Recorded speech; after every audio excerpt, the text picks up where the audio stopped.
to the Ghana Agenda. This is episode 103. We've done 101, 102. In both 101 and 102, we discussed Ajapa Royalties Limited. The first episode, which is episode 101, we broke down Ajapa Limited. We talked about the deal itself, whether it's beneficial to Ghanaians who can actually buy into Ajapa, and all the things that happen after. In episode 2, we went into the corruption risk report that was released by the special prosecutor. Remember, in episode 1, we talked about the fact that the special prosecutor was performing a corruption risk assessment. In episode 2, which was a day after we actually taped episode 1, that report was released and presented to the president. The president was the first to come out on November 2nd to release a statement that says that the deal was going to be sent back to Parliament. So the president said the deal was going to be sent back to Parliament for it to be reconsidered. And we had some advice in episode 2. So if you haven't seen episode 1 and episode 2, I advise you to stop here,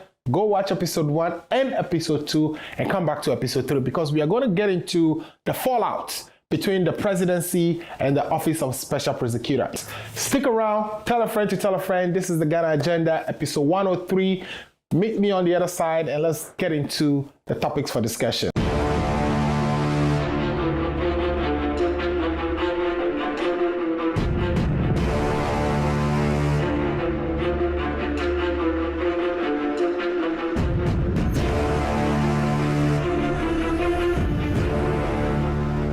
But before we get into the episode, I wanted to take this opportunity and this time to bid farewell to our former President Flight Lieutenant John Jerry Rawlings. Rawlings ruled Ghana between 1979 all the way through year 2000. And he was a great leader. Did so many fantastic things, was the one that initiated or ushered the current republic we have, which is the Fourth Republic. And we are grateful for all the things he did for Ghana. Thanks, Mr. Rawlings, and rest well in eternity. Okay, now let's return back to Ghana Agenda. The topic for today is the fallout between the presidency and Mr. Martin Amidu. So, if you recall from the last conversations we've had, or the last episodes, we gave a background for Ajapa. So what Ajapa is an attempt to monetize our gold royalties, or Ghana's gold royalties. This transaction, we said, has been rushed through Parliament and has gotten a presidential approval. That was executive approval from the presidency, which is rarely given. In actual fact, the way approval is given for bills to be discussed in Parliament and be made into law is that it goes through the cabinet and gets a cabinet approval, or the minister that has been impacted provides a memorandum to cabinet and cabinet to approve it. But under these circumstances, or under this Ajapa deal, it was a presidential approval, or what we call an executive approval, that was issued. These are some of the things that, in fact, the corruption assessment revealed, and were things that Martin Amidu, the special prosecutor, wanted to further investigate, and also further investigates persons who were engaged in this deal. Persons like the Minister of Finance and the Deputy Minister of Finance and all these other advisors who were brought on to advise the deal. So today, what we're going to do is look at why Amidu resigned and the situations and circumstances leading to his resignation. Amidu wrote a letter, a 13-page letter to the president, which is completely separate from the report itself. Remember, the report was a 64-page report, but he summarized it in 13 pages and submitted to the president. This is in a courtesy to the president, because remember that his corruption assessment was not commissioned by the presidency. This is by law. This assessment really is being done for the Ghanaian public to be aware of what has occurred, because what took place prior to the deal being effectuated was that a lot of information was not out there. People were, throwing all kinds of corruption allegations, and that it would be best for the special prosecutor to perform a corruption assessment before the deal becomes effective, or before the deal is consummated. Now, this 13-page letter that was sent to the president was dated October 16. The president received the letter on the 20th of that same month, October. The president informed the chief of staff to reach out to Mr. Amidu and invite Amidu to come for a conversation. He wanted to direct Amidu on how to proceed on the reports. Amidu did not get that call on that 20th. Because it's not a full-blown investigation, you couldn't take that to court. So Amidu needed to do a full investigation in order to take this case or this deal for prosecution. Now, the president is now telling Amidu to stop. So the 21st, that conversation was between Amidu and the chief of staff. And the chief of staff also informed Amidu that the president is on travel to Volta region, that the president will be back on the 23rd, that Amidu should come to meet the president on the 23rd, which is a Friday of October. Amidu showed up on the 23rd, met the president, and conversations ensued. Now, in that conversation, a lot has happened. This is when Amidu, by his letter, told the president that he wanted to resign. So we're going to take a break here. When we come back, we will tell you exactly what happened between the president and Amidu and why Mr. Amidu is resigning. And on top of that, we would also provide or discuss what the presidency's response is to Amidu's letter of resignation and all the allegations that came out of that.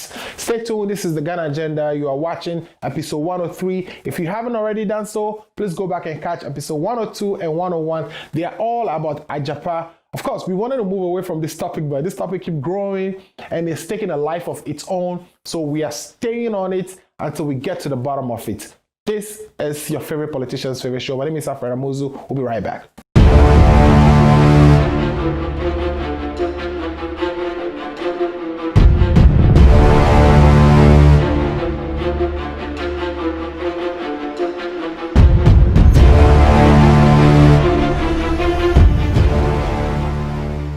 In fact, Amidu says the president told him to hold off for a whole week and not do anything, and that the president, will handle it. The president says he will handle it. Whatever that means, we will interrogate that. So Mr. Amidu told the president immediately that he no longer wants to be the OSP or the special prosecutor. The reason he says that is because he believed that the president has interfered with his work. That it is not up to the president to tell him how to do his work, that he, Amidu, has done a professional assessment, and that's what it is. Now, the president, for his credit, also wanted the people who were named in Amidu's report to respond to what Amidu has said. That's what the president's position was. He wanted the Minister of Finance and the Deputy Minister of Finance, who were fingered in Amidu's report, to be able to respond to Amidu. Apparently, the response was given to Mr. Amidu, and Amidu refused to take that response. Amidu did not want to take that response because Amidu felt that the president was being a judge in his own cause. The president, in this case, has his relative or his minister that he has appointed in an executive capacity who is fingered in a corruption-related activity. So you would expect that the president will step back and want a full investigation, just like in the case of Ajanim Boateng. When he was caught on tape by Manasseh Azuri for taking bribe and creating a phony company and awarding contracts to himself, the president asked him immediately to proceed on leave. So in this particular instance where the president has been informed through a report by Amidu on corruption risk assessment that the Minister of Finance and the Deputy Minister of Finance altered requirements in a requisition to get a Ghanaian partner, which is a company that he, the Minister of Finance, formed himself, you would expect the president to say, well, Mr. Minister of Finance, can you also step down? Just like Ajanim Boateng did. But that was not the case. What actually ensued was the president asking Mr. Amidu to hold off. Even as of today, the Minister of Finance is still at post. Amidu also said, since he became a special prosecutor, that he has not been paid. His emolument was not given to him. Neither was it given to his deputy. So Amidu not paid, deputy not paid since 2018. We are also going to look at what the presidency said because, again, you have to listen to both sides, right? This is Mr. Amidu's take of that meeting. This is Mr. Amidu's position on why he is resigning. We would be right back and we will talk about what the presidency say in response to what Amidu's perspective or look of things are.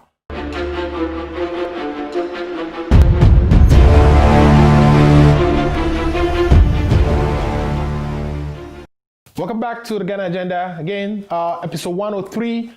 Now, we've talked about Amidu's resignation letter and some of the details of that letter. The fact that he was not paid, the fact that the president interfered with his work, the fact that the president asked him to hold off, that he, the president, to handle it, which amounts to interference. Again, you do not expect the presidency of a country as revered as ours to have its, president telling another member of the executive branch or a supposed independent branch of the government to hold off on investigating someone who was a relative to the president or someone who bankrolled the president into presidency. The chief of staff of the president released a letter yesterday, and in that letter, he said that Amidu praised the president for all the support the president gave to Amidu. He went on length to talk about how Amidu was wanted to allocate in the building A, was sent to building B, and all kinds of things. Now, what you would expect is that the presidency will go right to the point and answer to whether the president has interfered with Amidu or not. Now, the presidency said Mr. Amidu, by himself, decided to give immunity to Mahama and not prosecute Mahama on the Airbus. So they kind of bottled a lot of things into this statement that they released yesterday. And as if this statement is a catch-all. He's trying to address so many different things. But what the real issue is whether the president interfered with Mr. Amidu's work or the president hasn't interfered with Amidu's work. Just like all other persons who were fingered in corruption or corruption-related activities whom the president has asked to proceed or leave, we are surprised that the president still did not ask the Minister of Finance to proceed or leave. Here's one of the things that came out of that letter. In 2019, Mr. Amidu asked for $360 million in budget. $188 million was approved for Amidu, and $65 million was released to Mr. Amidu to run his office with. Okay, Amidu, according to the letter released by the presidency, only spent $500,000 or so out of that money. I was leaving about $60.47 million in 2019. This figure, $60.47 million cedis, was rolled over. The normal thing to do was that fund would have been returned back to the consolidated fund. But the Ministry of Finance decided to roll over that $60.47 million back to 2020. Again, in 2020, $39 million was approved and released to Mr. Amidu. If you add the two together, $60 million already in the accounts and 39 more approved. And Amidu, in this time, spent about $3 million out of that. But for whatever reason or whatever calculation, so you would have seen that we would have $99 million in the account at the time in 2020. Amidu spent $3 million out of that. So you should be expecting somewhere in the region of, so 99 minus 3, right? You should be expecting somewhere in the region of $96 million back left in account. But for whatever reason, in this letter, the balance that was disclosed in that account is again $60.47, the same amount that was rolled back in 2019. And if you are mathematically inclined, you will see that this is bad. This is because somebody who's writing this letter was not paying attention. You can't disclose these figures in the letter. And this is what happened when you're in a rush. So I think the presidency is not being clear. In this, do I believe what Mr. Amidu is saying, or do I believe what the presidency is saying? And I'm going to let you make that decision on your own. But here are the facts. Amidu got some money to spend. He didn't spend it all. He left $60.47 in the account. The presidency gave him $39 more million. He spent $3 million. And he's supposed to be left with a balance. That balance is not $60.47.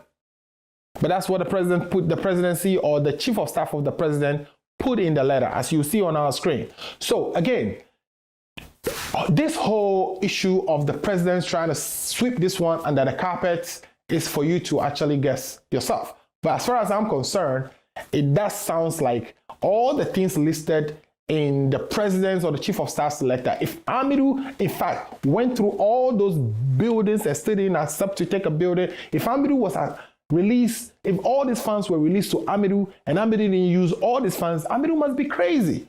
There's got to be some insane person for him not to be doing all the things that the presidency claimed he has done. And if he is insane, if Amidu is crazy, how did we keep Amidu in that position? Why would we appoint somebody and keep him in a position if he was acting irrationally? All the things disclosed in this letter that we have seen from the chief of staff makes Amidu look very irrational.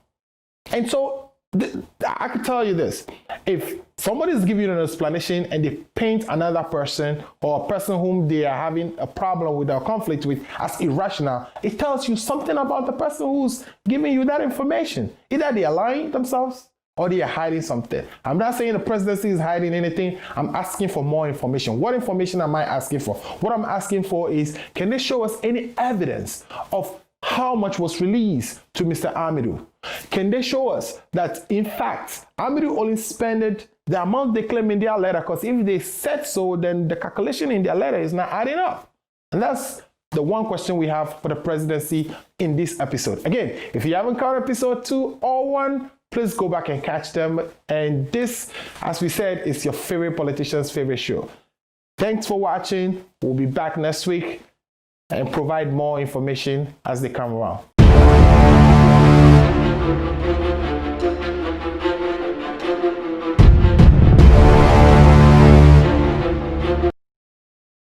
But I can assure you that even if Professor Amidu, my only brother, commits a crime and is prosecutable, he is hearing me. He knows that I will prosecute him. And if I do the same, I know that if he had the opportunity, he will prosecute me. That's how we're trained. So I don't want it to appear as if I'm going to take instructions to save people's relatives, right? There are things which I wouldn't talk about, you see, because the knife must cut both ways. If you want me to cut one way, I will not cut at all, So let's have trust in each other, because I don't think that the president will try to intercede with me simply because somebody is his cousin, because he's been a trial lawyer. He's been an advocate for several years. And for him to approach me as his former colleague, he will know that morally I may have a different view of him. It's different from somebody who hasn't practiced law in court for some time.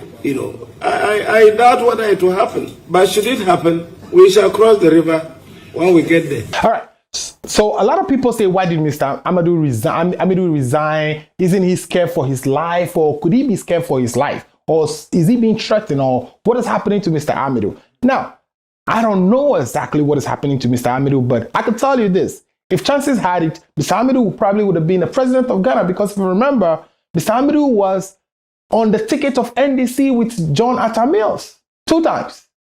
Then he was changed for Mahama. And then, of course, Atta Mills, we know the story. Atta Mills passed and Mahama became president. So Amidu has been in this game for so long. He's connected. His political affiliates or political friends are in the NDC. He, in fact, if you quite remember, he was the one who blew up or revealed the Wyoming and Waterville, judgment debt, to which was a lot which was very problematic for the NDC, and some of that was the reason the NDC actually lost the election. So Amidu has been there. Remember, at the time he was doing that, he was the Attorney General. So Amidu has been in government, has done so much, and to the extent that Amidu will be scared of a position and not be able to perform in that position, I doubt it. But this is what I'll say. Amidu is now working for a government that he did not grow up in. Amidu wasn't an MPP person. Amidu was an NDC person, and we thought because of his background, he would be very independent.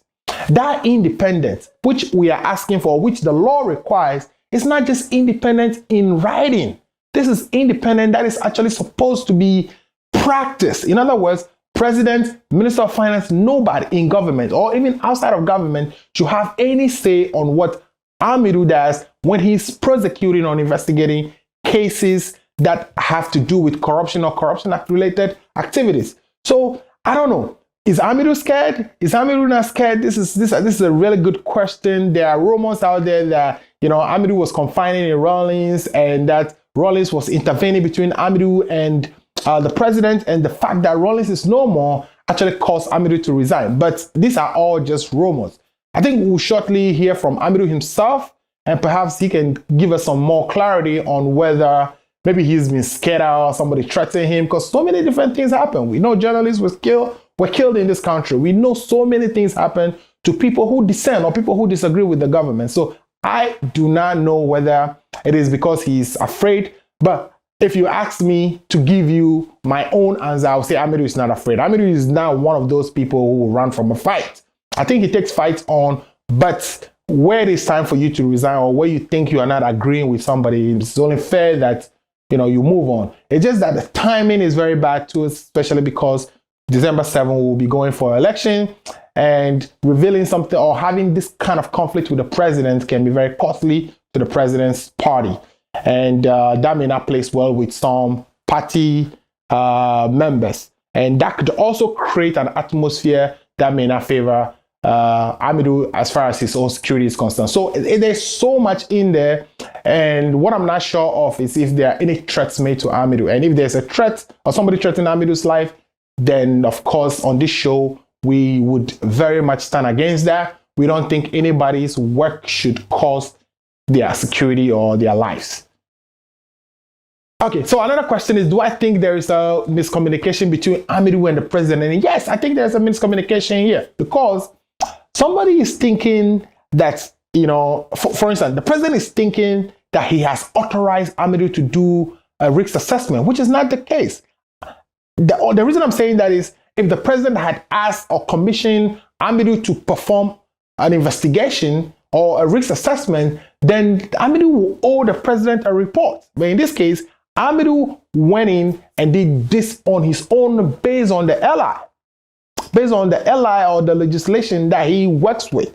So again, Amidu is not,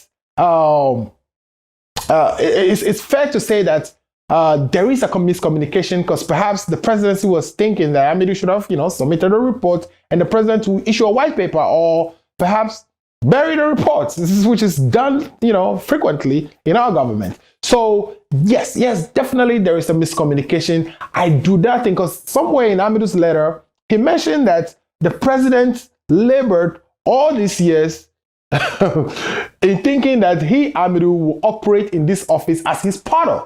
I was surprised by that. In other words, what Amidu is saying, that the president is thinking that he, Amidu, would be his puppy, so that he can always tell him, Amidu, what to do. And that is not the case. That is a good indication of a miscommunication. For whatever reason, Amidu didn't understand perhaps what he thought the president is expecting out of him, and also the president did not really understand what Amidu's report and the processes Amidu was going to use to actually conduct this risk assessment. And since this is the first one in our history, the process he was going to use, how he was going to release it, I didn't think those things were agreed on or trashed out and in fact, I think something like that should actually be legislated, or at least it should be in the LI, so that if Amidu is doing it wrong, we can reference an LI that says it shouldn't be done so and so.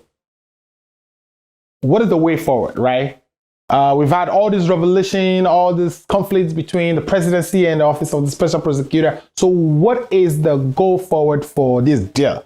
Though the president has authorized the deal back into parliament for discussion, would this deal still come on, or would it stop? Now, my answer to that is this.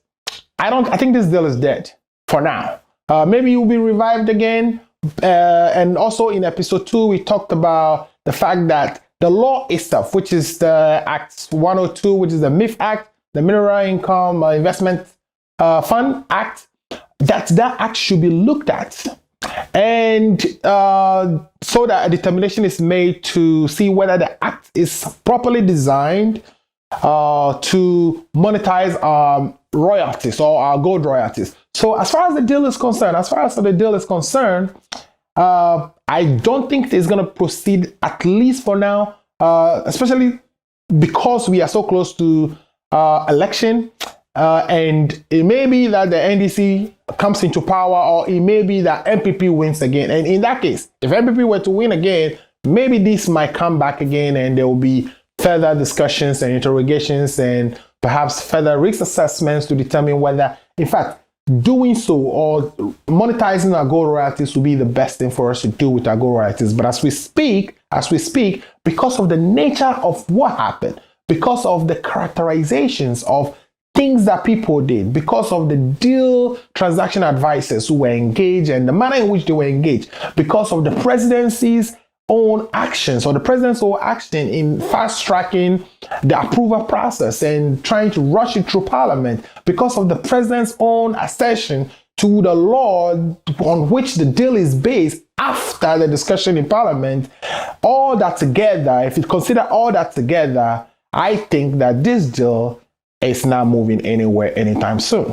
Yeah, so what we've done so far is try to anticipate some of the questions you may have in your mind and try to answer them. And I don't know how we've done doing so, whether we've answered all your questions, all the things you're thinking about. But if we haven't done so, please go to the bottom of this video and leave a comment. We would be showing this live, we'll be streaming this, and if, during its live shows that you have some questions or you think about other things, right? That we should be talking about, please leave comments in the bottom of the screen and we will respond to you. We love feedback. Feedback is, what propels us, misdirects us or guide us to keep bringing to you this very powerful and important conversations and discussions and presentations each week.